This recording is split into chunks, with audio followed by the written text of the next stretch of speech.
지난 시간과 연결시켜서 먼저 살펴보자면 지난주 말씀이 이거였죠. 믿는 이방인들을 존귀한 그릇으로 만드시고 또 믿음을 거부한 유대인들을 진노의 그릇으로 하나님께서 만드신다 할지라도 하나님의 그런 권한에 대해서 우리는 이렇다 저렇다 불평할 수 없다. 왜 하나님께서 먼저 만드신 자를 이렇게 진노의 그릇으로 만드시냐라고 유대인들이 감히 따질 수도 없고 이방인들도 따질 수 없다라는 것이 이제 지난주 이야기였습니다. 자, 그런가 하면 그것과 연결지어서 오늘 하고자 하는 이야기는 바로 이건데요. 그리고 하나님의 이러한 권한은 이미 과거부터 다 계획된 일이었다. 그러니까 하나님께서 무슨 홧김에 유대인들이 말을 안 들으니까 홧김에 확 결정하신 이런 일이 아니라 아예 오래전서부터 계획된 일이었다라는 것을 그 대언서들을 통해서 입증하고 있다는 것을 확인하시면 좋을 것 같습니다. 자, 그래서 한 절 말씀씩 좀 보도록 할 텐데요. 앞에 있는 24절 말씀 우리 함께 좀 읽도록 하겠습니다. 시작. 이 그릇들은 곧 우리니 즉 그분께서 유대인들 중에서 뿐만 아니라 이방인들 중에서도 부르신 자들이니라 라고 말씀하시는데요. 여러분 여기서 이 그릇들이라는 것은 그 앞에 있는 23절에 그 영광의 그릇들 또 예비한 긍휼의 그릇들 즉 구원받을 그릇들 이게 누구냐? 누구라고 그러죠?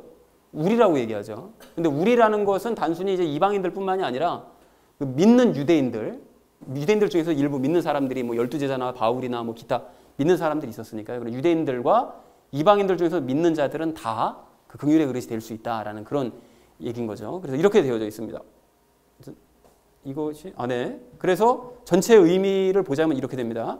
하나님께서 예비하신 긍휼의 그릇들은 바로 우리니 곧 하나님께서 유대인들 중에서 뿐만이 아니라 믿는 유대인들 중뿐만이 아니라 이방인들 중에서도 그 부르신 그 믿는 모든 자들이 다 하나님의 긍휼의 그릇들이다 라고 이제 24절에서 그 얘기를 하시더라는 것입니다. 자, 그러면서 이제 25절 말씀이 이런데요. 우리 함께 읽도록 하겠습니다. 시작. 이것은 그분께서 호세아의 글에서도 이르시되 내가 내 백성이 아니던 자들을 내 백성이라 부르며 사랑받지 못하던 그녀를 사랑받는 자라 부르리라 라고 호세아 대언자가 대언을 했다는 거예요.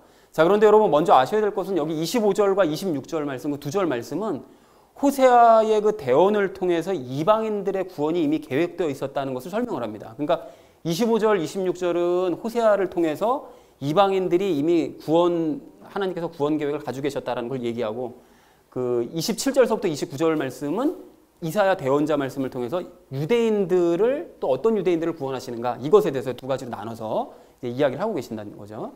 자, 그래서 여기 보시면 여기 이것은 이라고 되어 있는데 이것이라는 것은 앞에 있는 24절 말씀이죠. 그 24절에 이방인들을 구원하시는 그것은 호세아의 글에 미리 기록되어 있다는 거예요. 그래서 호세아의 글에 어떤 게 요 밑에가 이제 호세아가 얘기한 바로 그건데 원문이 아니라 그 원래 호세아 그 부분을 가서 찾아보니까 이렇게 되어 있습니다. 긍휼을 얻지 못하였던 그녀에게 긍휼을 베풀며 내 백성이 아니던 자들에게 이르기를 너는 내 백성이라 하고 그들은 이르기를 주는 나의 하나님이시다 하리라 이렇게 얘기하는데 이게 호세아서 2장 23절 말씀이에요. 근데 이거를 바울이 이제 종종 정확하게 인용을 하진 않는데요. 성경 원래 있던 얘기를 정확하게 인용을 하진 않는데 요거를 압축시켜서 이렇게 얘기한 거죠. 내가 내 백성이 아니던 자들, 그러니까 이방인들을 앞으로 내 백성이라 부르겠고 사랑받지 못하던 그녀를, 그러니까 이방인들을 사랑받는 자라 이제 부르겠다라고 호세아 대언자를 통해서 대언을 했다는 것입니다. 자, 그런데 이게 도대체 무슨 소리냐, 이게 어디서 나온 소리냐라는 것이 좀 궁금하실 수 있을 것 같아서 이 배경 좀 설명을 드리려고 하는데요. 그러니까 먼저 이방인들을 구원하심은 구약 시대부터 이미 이제 결정된 일이었다라는 것을 호세아 대언자를 통해서 말씀을 하시는데 이것을 이제 그 배경 설명을 좀 잠깐 좀 드리도록 하겠습니다. 그 호세아에게 이제 무슨 일이 있었는가 하면 호세아 대언자가 바람기 많은 고멜과 결혼을 해요. 그런데 이것이 하나님께서 이 고멜이라는 여자가 굉장히 바람기가 많은 여자였는데 일부러 그런 여자랑 결혼을 하게 시키십니다. 너는 그 다른 남자랑 잘 노는 그런 여자랑 가서 결혼을 해라. 그래서 애를 낳아라. 이렇게 말씀하세요. 그래서 호세아가 그 고멜과 결혼해서 예스르엘을 낳고요. 그리고 로루하마라는 애와 로암미라는 딸과 아들을 얻습니다. 그런데 여기서 슬픈 이야기가 뭔가 하면 로루하마와 로암미, 그 둘째, 셋째는 호세아 자식이 아니었어요. 그러니까 고멜이 돈 많은 남자랑 관계를 가져서 낳은 애들이 로루하마와 로암미였습니다. 그러니까 호세아 입장에서 어처구니가 없는 거죠. 근데 이런 상황이 이제 하나님을 두고 바람 피우고 딴 우상이나 섬기고 이방인들 쫓아가는 이 이스라엘 백성들을 예표하기 위해서 호세아의 그냥 인생을 사용하셔서 그렇게 보여주시는 거죠. 자, 그래서 이 로로하마라는 뜻을 보니까 은총을 입지 못하다. 로암미라는 이름의 뜻은 내 백성이 아니다라는 그런 뜻을 가지고 있거든요. 그래서 참고로 이게 앞에 로자만 빼면, 부정어를 빼면 은총을 입다. 또 암미라고 그러면 내 백성이다. 이제 이런 뜻이 됩니다. 자, 그래서 이렇게 이제 고멜이 그런 남자랑 결혼했는데 더 안타깝게도 그 남자에게 또 버림받습니다. 애만 낳고 버림은 받고 이런 어처구니 없는 상황이 벌어진 거죠. 자, 그래서 로로하마, 로암미가 이제 앞으로 자라면서 아무래도 호세아 입장에서는 자기 자식이 아니니까요. 차별을 대할 수밖에 없겠죠. 차별을 가지고 대할 수밖에 없을 텐데 그럴 때 만약에 자식들이 왜 우리한테 이렇게 대하냐, 왜 우리 마지 예스레엘과 똑같이 대우하지 않냐 그러면 그 불평은 엄마에게 가서 따져야 된다라고 하나님께서 말씀을 해주시더라는 거예요. 그거는 호세아 문제가 아니라 네 엄마가 문제인 거다라고 이제 얘기를 하시더라는 거죠. 그래서 하나님께서 이제 이렇게 대충 말씀하신다는 것을 이제 호세아서를 읽다 보면 느낄 수가 있는데 호세아가 곧 하나님을 상징하고 고멜은 타락한 이스라엘을 상징하고 그리고 로로하마, 로암미는 이스라엘의 후손들, 그 이방인들이나 아니면 기타 다른 것들과 같이 결혼을 해서 낳은 자식들, 그러니까 타락한 이스라엘 후손이나 또 그 남편이 정확하게 어떤 사람인지 얘기를 안 써놔서 모르지만 그 사람이 만약에 이방인이었다면 그 이방인의 자식들이기 때문에 로로하마, 로암미는 그 이방인들을 상징할 수도 있는 그런 의미를 이제 말씀하고 계십니다. 자, 그래서 여기까지가 이제 1장 내용이고요. 2장에서는 더 어처구니 없는 일이 벌어지는데요. 그러니까 북이스라엘 백성들이 하나님께 받은 그 곡식과 기름을 가지고 바알 우상에 갖다 바쳐요. 그러니까 하나님께서 너무 어처구니가 없는 거예요. 내가 너희에게 곡식을 주고 기름을 줬더니 그걸 정말 바알한테 들고 와서 바알한테 갖다 바치냐? 그래서 하나님께서 너무 황당하다고 너무 억울하다 이런 식으로 이제 말씀을 하십니다. 그 얘기를 고발을 하시고요. 그래서 하나님께서 이제 이스라엘을 징벌을 하신 다음에 이렇게 못된 짓을 한 이스라엘을 징벌하신 이후에 모두에게 이제 앞으로 큰 은혜를 베푸실 것이다라고 이제 약속을 해주시는데 그 약속이 뭔가 하면 메시아가 장차 올 것이고 너희가 성령님 세례를 받게 될 것이다. 이제 이거를 얘기를 하세요. 약속을 해주시죠. 그래서 이 약속을 믿음으로 받아들인 사람은 유대인이든 이방인이든 상관없이 그걸 받아들인 사람은 25절과 같이 될 것을 약속을 해주신 거예요. 오늘 25절과 같이. 25절이 뭐였죠? 이것은 그분께서 호세아의 글에서도 이르시되 내가 내 백성이 아니던 자들을 내 백성이라 부르고 그러니까 하나님의 약속을 믿음으로 받아들인 이방인들을 내 백성이라 부르고 사랑받지 못하던 그녀를 앞으로 사랑받는 자라 불러줄 것이다. 라고 먼 미래에 있을 일을 약속을 해주시더라는 것이죠. 이해가 되시죠? 전체 스토리를 읽으시니까. 자, 그래서 이 전체의 의미를 그러니까 그러므로 이방인들을 구원하시는 것은 갑작스럽게 결정 내려진 것이 아니라 하나님께서 오래전부터 가지고 계셨던 계획이라는 사실을 우리가 이제 알 수가 있다라는 거 호세아서 말씀을 통해서 확인할 수 있다라는 걸 바울이 지금 얘기를 하고 있는 거죠. 이걸 이게 갑작스럽게 결정된 것이 아니라 꽤 오래전부터 계획된 일이었다라고 말씀하십니다. 그래서 전체 의미를 보면 이런데요. 하나님께서 이방인들을 구원하기로 결정을 하신 것은 호세아의 글, 즉 내가 내 백성이 아니던 자들을 내 백성이라 부르고 사랑받지 못하던 자들을 사랑받는 자라 부르신다는 구절만 봐도 알 수가 있다. 이게 오래전부터 계획된 일이었구나 라는 것을 알 수 있다라고 바울이 얘기합니다. 자, 그리고 이어진 26절도 호세아의 글인데요. 우리 함께 읽도록 하겠습니다. 시작. 또 전에 그들에게 이르기를 너희는 내 백성이 아니라 한 그곳에서 곧 거기에서 그들이 살아계신 하나님의 아들이라 불리리라 함과 같으니라 이렇게 말씀하시는데요. 여기서 이르기를 이라고 되어 있는 그 부분이 그 호세아서 1장 10절 말씀을 이제 인용한 건데요. 내용은 이렇습니다. 내 백성이 아니라는 곳에서 살아계신 하나님의 아이들이라 너희가 이제 불리게 될 거다. 예전에는 너희가 내 백성 아니야. 너희는 로암미야 라고 했었다가 내 사랑하는 아이들 이제 암미야 라고 이제 불러주시는 바로 그 내용을 이용하는데요. 그 이스라엘을 책망하시다가 이제 앞으로 먼 미래에 있을 예수님을 통한 축복에 대해서 이제 1장에서 전적으로 이제 말씀을 하고 계시더라는 것이죠. 그래서 이제 돌이키면 이방인이라 할지라도 돌이켜서 믿고 하나님께로 돌아오는 사람들은 하나님의 자녀가 될 수 있다라고 얘기를 해주시더라는 것입니다. 그래서 전체 의미가 이런데요. 호세아의 또 다른 구절에 의하면 하나님께서 과거에는 받아주지 않으셨던 사람들, 즉 이방인들을 그들이 이제 믿음으로 돌이키면 하나님께로 돌아오면 하나님의 자녀로 받아주신다고 말씀하고 있다. 그러니까 과거서부터 이렇게 얘기를 하고 있으니 이방인들의 구원받는 것에 대해서는 전혀 의심할 필요가 없고 과거서부터 계획되어 있던 일이었다라고 얘기를 하더라는 것입니다. 자, 그런가 하면 이제 27절 말씀인데요. 우리 함께 읽도록 하겠습니다. 시작. 또한 이사야도 이스라엘에 관하여 외쳐 이르되 비록 이스라엘 자손의 수가 바다의 모래 같을지라도 남은 자만 구원을 받으리라 라고 말씀하시는데요. 이것은 이제 이사야 대언자에 대한 이야기인데 여러분 앞에 있는 25절, 26절 말씀은 이방인에 대한 이야기를 호세아 대언자의 글을 통해서 이방인들이 구원 계획이 예정돼 있었다라는 것을 이제 미리 준비되어 있었다라는 걸 얘기했다면 27절서부터 29절 말씀은 유대인들의 구원에 대한 이야기를 하고 있습니다. 그런데 그것을 이사야 대언자를 통해서 유대인들의 구원에 대해서 말씀하고 계시더라는 거죠. 그런데 유대인들 중에서 남은 자들만이 구원받는다라고 말씀을 하세요. 그럼 남은 자라는 것이 무슨 뜻이냐? 이것에 대해서 우리가 좀 알 필요가 있는데요. 그 외쳐 이르되라고 되어 있는 부분이 바로 이건데요. 비록 내 백성 이스라엘이 바다의 모래 같을지라도 그들 중에 남은 자만 돌아오리라. 정해진 멸망이 의와 더불어 넘쳐 흐르리니 라고 이사야 10장 22절 말씀을 이렇게 인용한 것입니다. 이 아래쪽 부분이. 그래서 이렇게 외쳤는데 이사야가 외쳤는데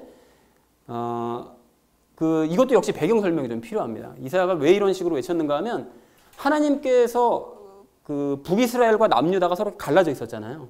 그때 북이스라엘을 심판하시기 위해서 어떤 나라를 일으키셨는가 하면 아시리아라는 나라, 그러니까 개역 한글 성경에는 아수르라고 되어 있죠. 그 아시리아라는 나라를 일으켜서 북이스라엘을 심판하십니다. 그래서 완전히 쫄딱 망하게 하시죠. 그래서 난 다음에 이 아시리아가 너무 교만해져서 나라가 이제 커지다 보니까 제국이 돼서 너무 교만해지다 보니까 하나님께서 저것들 그냥 내서는 안 되겠다 싶어서 이제 바벨론을 다시 일으키셔가지고 바벨론이 아시리아를 치게 만드십니다. 그래서 아시리아가 거의 이제 망할 지경에 이르게 돼요. 이제 그랬을 때 이 바벨론이 또 너무 커지니까 이 남유다, 이제 남아있는 남유다가 너무 두려워서 그 쓰러져가는 아시리아를 의지하려고 하다가 바빌론한테 그걸 들켜서 바빌론한테 완전 쫄딱 망합니다. 남유다까지. 이제 망하고 난 다음에 거의 모든 백성들이 다 포로로 끌려가게 되거든요. 그래서 포로로 끌려가고 난 다음에 70년의 세월이 흘러요. 거기서 70년의 세월이 흐르고 난 다음에 하나님의 말씀을 이제 믿고 고향으로 돌아온 사람들, 그래서 하나님 앞에 이제 남아있는 사람들, 그 사람들이 뭐 남아있어서 그 후손들이 된 사람들이 나중에 이제 예수님을 믿고 구원을 받는다라는 것이 이사야 대언자가 한 이야기입니다. 자, 그래서 그것이 이제 27절의 내용인데요. 그 27절 내용이 이랬었죠. 또한 이사야도 이스라엘에 관하여 외쳐 이르되 비록 이스라엘 자손의 수가 바다의 모래 같을지라도 남은 자만 구원을 받을 거다. 그러니까 그렇게 많았던 이스라엘 백성들이 바빌론 포로로 끌려가고 거기 남은 사람들도 많았었잖아요. 남고 돌아온 사람들 중에 끝까지 하나님 앞에 이제 남아있는 사람들, 믿음을 가지고 남아있던 사람들만 구원을 받을 것이다. 이제 이렇게 말씀을 하시더라는 거죠. 자, 그래서 전체 의미가 이렇습니다. 이사야도 이스라엘의 구원에 대해 외쳤는데 이스라엘 자손의 수가 아무리 많더라도 하나님의 말씀을 믿고 하나님께로 돌아와 하나님 앞에 남은 자만 구원을 받는다라고 선포를 했다. 그러니까 유대인들이라고 다 구원받는 게 아니라 믿는 자만 구원받을 수 있다라고 이제 대언을 했다라는 것입니다. 자, 이어진 28절 말씀도 우리 함께 좀 읽어보실까요? 시작. 그분께서 그 일을 끝마치시고 의 안에서 그것을 단축시키시리니 이는 단축된 일을 주께서 땅 위에서 이루실 터이기 때문이라 하느니라 라고 되어 있는데 이 말씀이 약간 좀 어렵게 느껴집니다. 그래서 여러분 여기 이 말씀이 이사야서 10장 22절 23절 말씀하고 마태복음 24장 22절 말씀을 자유롭게 인용을 해서 이제 앞에 있는 27절 말씀을 좀 부연 설명한 거예요. 그래서 마태복음 24장 22절 말씀을 보시면 예수님께서 뭐라고 그러셨는가 하면 마지막 때가 이를 텐데 그 마지막 때의 그 고통을 하나님께서 단축시켜주지 않으셨더라면 그러면 남는 자가 아무도 없을 것이다. 너무 고통스러워서 모두가 다 죽게 될 텐데 그 믿는 자들을 하나님께서 특별히 생각하셔서 그 기간을 단축시켜 주셔서 그 사람들의 고통을 덜 받게 될 것이다. 이제 이 말씀을 함께 연결시켜서 부연 설명을 합니다. 그래서 그 내용을 보시면 이런데요. 그 일을 끝마치신다는 것은 무슨 소리인가 하면 이스라엘 백성들을 포로로 이제 끌려가게 하실 것이다. 예정대로. 그렇게 말씀하시고요. 그리고 의 안에서라고 말씀하시는데 의 안에서라는 것은 하나님께서 옳다고 생각하심에 따라서 이제 이런 일들을 행하실 것인데 그것을 단축시키신다라는 것은 포로 생활의 기간을 단축시켜 주신다라는 거예요. 원래 더 오래 고통을 받아야 되는데 그 저지른 죄에 비하면 그걸 단축시켜 주신다는 거죠. 그리고 단축된 일을 주께서 땅 위에서 이루신다는 것인데 이게 무슨 뜻인가 하면 그 단축시켜서 포로 생활을 하시는 바로 그 일을 하나님께서 반드시 이루실 거라는 거예요.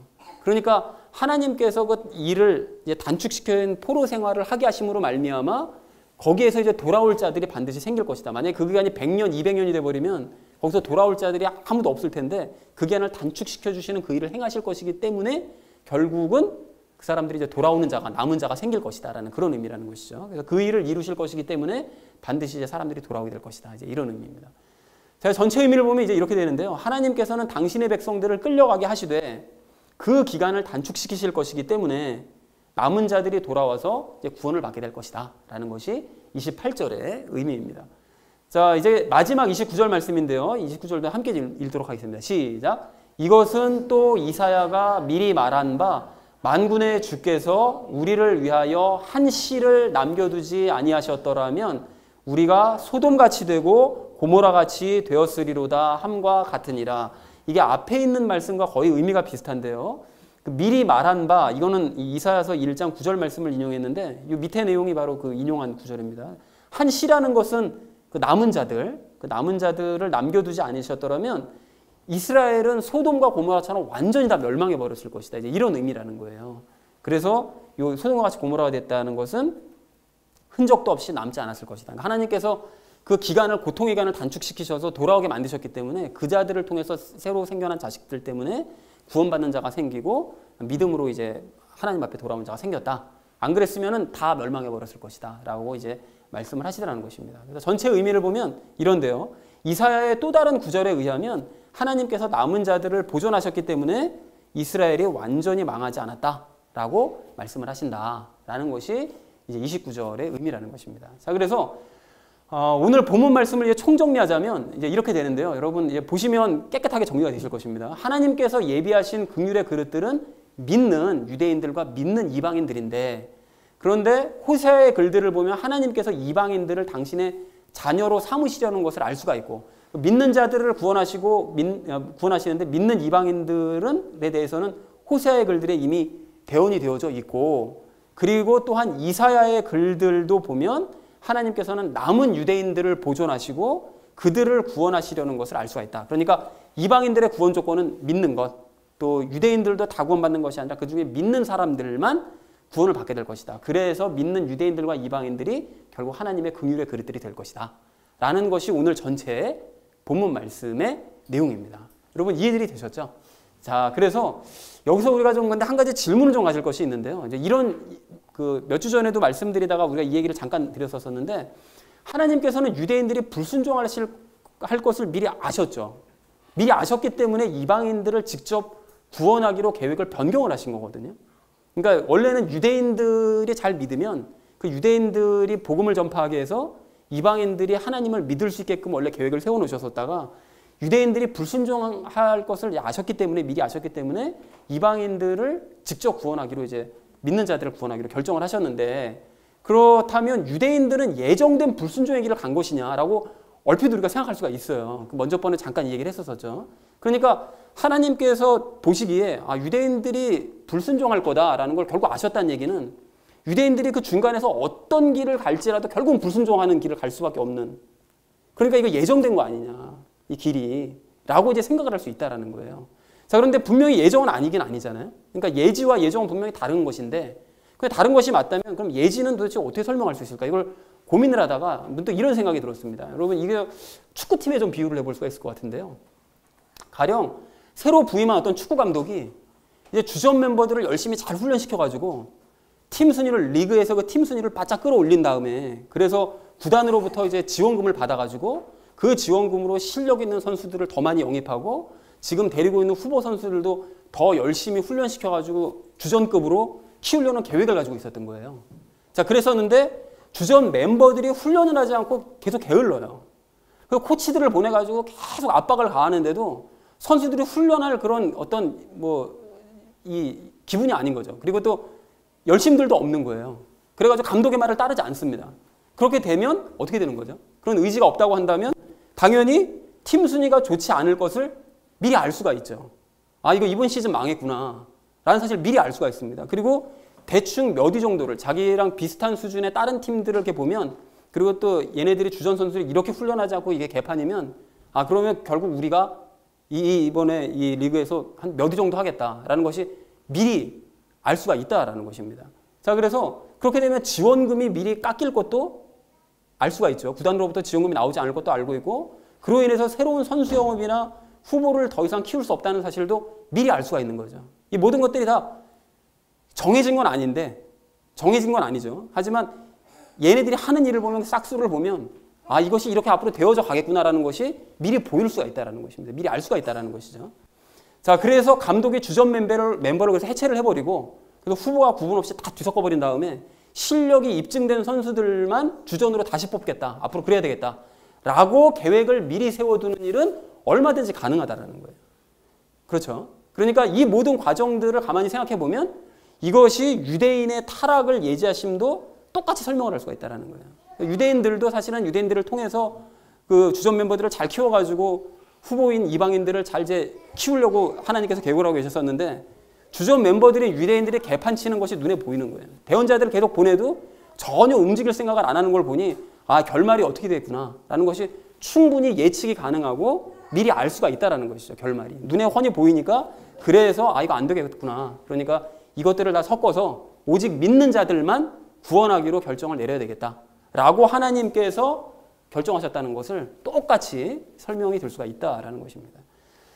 자, 그래서 결론을 이렇게 내릴 수가 있는데요. 하나님께서는 유대인들을 통해 이방인들에게 복음이 전해질 수 없다라는 사실을 미리 아셨기 때문에, 아, 이거 돌아가는 상황을 보니까 이렇게 되겠구나라는 걸 미리 아셨기 때문에 유대인과 이방인의 구분 없이 오직 믿는 자들을 구원하시겠다라고 오래전서부터 계획을 하신 것이다라는 것이 오늘 본문 말씀이라는 것을 우리가 이제 확인을 할 수가 있다라는 것입니다. 그래서 이것이 확인이 되셨다면 이제 나머지 이야기들을 오늘 이제 적용을 하시면서 이야기를 나누도록 그렇게 하겠습니다.